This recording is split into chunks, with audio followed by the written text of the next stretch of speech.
มื่อนี้เฮาสิมารีวิววิธีถ่ายรูปแบบซอวอหรือว่าสูงวัยนั่นเองเนาะ แบบได้สูงไว้ คนเฒ่า ท่าที่หนึ่ง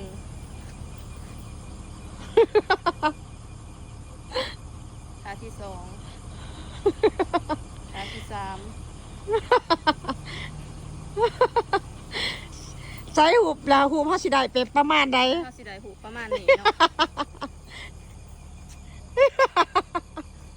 แล้วก็ที่สำคัญเนาะต้องเห็นเนียงจังได้ แล้วตอนนั้นอีคูพอสิได้ นี่นี่ นี่ นี่ โอ้ โอ้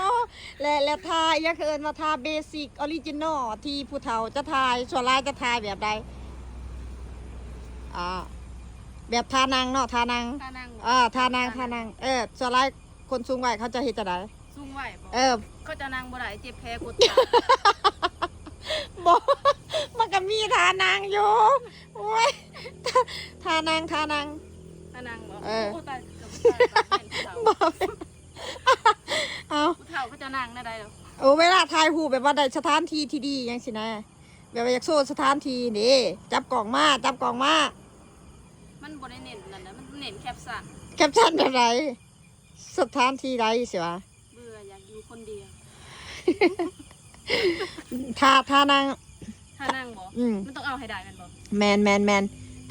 ทาเบสิกเด้ออริจินอลเด้จะเฮ็ดบางอย่างนี่เด้ ออริจินอล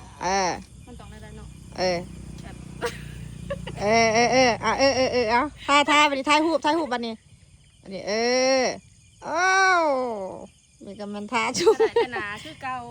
แล้วมันก็ได้แต่ห มัน นา สิ คื ได้ อเก่าเพราะว่าเราถ่ายเอง โอ้นี่ก็เป็นการถ่ายรูปแบบผู้เฒ่าเนาะบ่ได้มาเฮ็ดล้อเลียนหรือว่าแนวใดเนาะถ้าพี่ปาดประกันได้ก็โทษเพราะว่าส่วนหลายเราเห็นคนเฮ็ดเนาะแล้วเราก็เป็นการแบบว่าถ้าใครสนใจอยากถ่ายรูปแบบอีหยังแบบผู้สูงวัยก็สามารถ บ่ เฮียนแบบได้เนาะ